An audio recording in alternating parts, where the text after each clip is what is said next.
ಆತ್ಮೀಯ H16 news ವೀಕ್ಷಕರಿಗೆ ನಾನು ನಿಮ್ಮವ MI ಅಥವಾ ಮಲ್ಲಪ್ಪ ಜೋತವರು. ಇತ್ತೀಚೆಗೆ ವೈದ್ಯಾಧಿಕಾರಿಗಳು ಮತ್ತು ಇತರ ಸಿಬ್ಬಂದಿಗಳ ವರ್ಗಾವಣೆ ನಿಯಂತ್ರಣ ನಿಯಮ 2025 ಕಾನೂನಿನಲ್ಲಿ ನಮಗೆ ದಯವಿಟ್ಟು ವರ್ಗಾವಣೆ ಮಾಡಲಿಕ್ಕೆ ಹೋಗಬೇಡ ಅಂತ ಅರ್ಜಿಯನ್ನು ಸುಪ್ರೀಂ ಕೋರ್ಟ್ ಮೊದಲು ಹೈಕೋರ್ಟ್ ಸಲ್ಲಿಸಿದರು.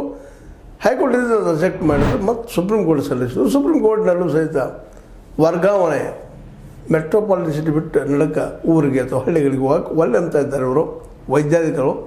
ಅದಕ್ಕಾಗಿ ಇದು ತಲೆ ತೊಗೊಂಬರ್ತೈತಿ, ಇದೆಲ್ಲ ಕಡೆ ಕಳಿಸ್ಲಿಕ್ಕೆ ಸರ್ಕಾರದವ್ರು ನಮಗೆ ತೊಂದರೆ ಆಗ್ತದೆ, ಹಾಗೆ ಏನು ತಮ್ಮ ನೋವುಗಳನ್ನು ತೊಳ್ಕೊಂಡು ಸುಪ್ರೀಂ ಕೋರ್ಟ್ ಮೆಟ್ಲ ಹತ್ತಿದ್ರು ನಮ್ಮ ವೈದ್ಯಾಧಿಕಾರಿಗಳು ವೈದ್ಯರು. ಯಾಕೆಂದರೆ ನಾವು ಆರಾಮಾಗಿ ಮೆಟ್ರೋಪಾಲಿಟನ್ ಸಿಟಿ ಆಗಿರ್ಬೋದು, ದೊಡ್ಡ ಸಿಟಿ ಆಗಿರ್ಬೋದು, ಎಲ್ಲ ಇರ್ತೀವಪ್ಪ, ಹಳ್ಳಿಗಳಿಗೆ ಅಲ್ಲಿ ಕಳಿಸ್ಬೇಡ ಅನ್ನೋಂಗೆ ಇವರು ವಾದ ಆಗಿತ್ತು.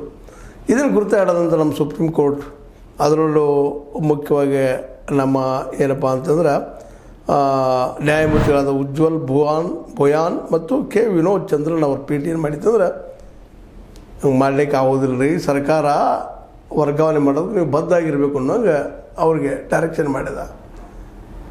ನಮ್ಮ ವೈದ್ಯಾಧಿಕಾರಿಗಳದ್ದು ಅಥವಾ ವೈದ್ಯರದ್ದು ಸರ್ಕಾರಿ ವೈದ್ಯಾಧಿಕಾರಿಗಳು ಪ್ರೈವೇಟ್ದವ್ರದ್ದು ಪ್ರಶ್ನೆ ಇಲ್ಲ, ಅವ್ರು ಎಲ್ಲಿ ಬೇಕಲ್ಲಿ ಹಾಕ್ಕೊಂಡು ಹೋಗುವಂಥದ್ದು ಅವ್ರು ಸ್ವತಂತ್ರ ಇರ್ತದೆ. ಆದರೆ ಸರ್ಕಾರದಲ್ಲೇ ಸರ್ಕಾರಿ ನೌಕರಿ ಮಾಡುತ್ತಿರುವಂಥ ಈ ವೈದ್ಯಾಧಿಕಾರಿಗಳು ಬೆಂಗಳೂರನ್ನು ಬಿಟ್ಟು ಒಳಗೆ ಅಥವಾ ಹೊರಗೆ ಮತ್ತೆ ಹೋಗೋದಿಲ್ಲ ಅಂತ ಹೇಳ್ತಾರೆ.